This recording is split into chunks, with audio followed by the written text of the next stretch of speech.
So friends, आज की इस वीडियो में हम बात करने वाले हैं what is the difference between अरे एंड स्ट्रक्चर। अरे और स्ट्रक्चर में बेसिकली क्या डिफरेंस है, आज की इस वीडियो में हम जानेंगे। उससे पहले मेरे बारे में जान लीजिए। Hi friends, my name is Veer और मैं हमेशा की तरह वेलकम करता हूं आपका एसटी सर्विसेज में। Let's start the video.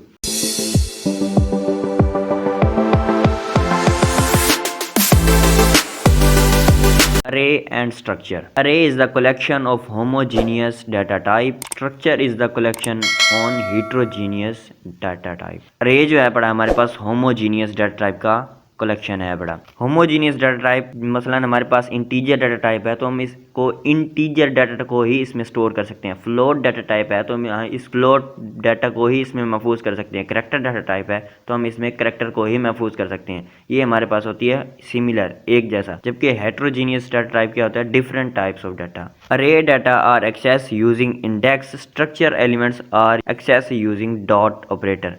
जो अरे है हमारे पास एलिमेंट्स होती हैं एक्सेस किए जाते हैं इंडेक्स की मदद से। फॉर एग्जांपल हमारे पास इंटीजर की वैल्यू 5 है पड़ी, तो इसको 0 1 2 3 4 इसके इंडेक्स बनेंगे, हम इंडेक्स की मदद से उसको एक्सेस करेंगे। जबकि स्ट्रक्चर में डॉट ऑपरेटर की मदद से एक्सेस किए जाते हैं। फॉर एग्जांपल si.5 है पड़ा। अरे allocate static memory, structure allocate dynamic memory. अरे जो है पड़ी हमारे पास स्टैटिक मेमोरी एलोकेट करती है। स्टैटिक मेमोरी मतलब इसको एक्सेस के दौरान, इसको कंपाइलिंग के दौरान हम तब्दील नहीं कर सकते, जबकि डायनेमिक मेमोरी को हम कंपाइलिंग के दौरान भी तब्दील कर सकते। Array elements access takes less time. Array के जो एलिमेंट्स होते हैं एक्सेसिंग में कम वक्त दरकार करते हैं, जबकि structure elements access takes more time. जबकि स्ट्रक्चर के जो एलिमेंट्स होते हैं एक्सेस करने में ज़्यादा वक्त लेते हैं अरे की निस्बत। सो फ्रेंड्स, आपने अरे एंड स्ट्रक्चर में फ़र्क तो मैं देख लिया, जान लिया, सुन लिया, लेकिन अभी अरे एंड लिंक लिस्ट में फ़र्क जानना बाकी है। तो इसके लिए लेफ्ट वाली वीडियो पर क्लिक करके उस वीडियो को जल्दी से देख लो। अगर इस वीडियो को लाइक अभी तक नहीं किया तो इस वीडियो को लाइक कर दो और चैनल पर नहीं तो चैनल को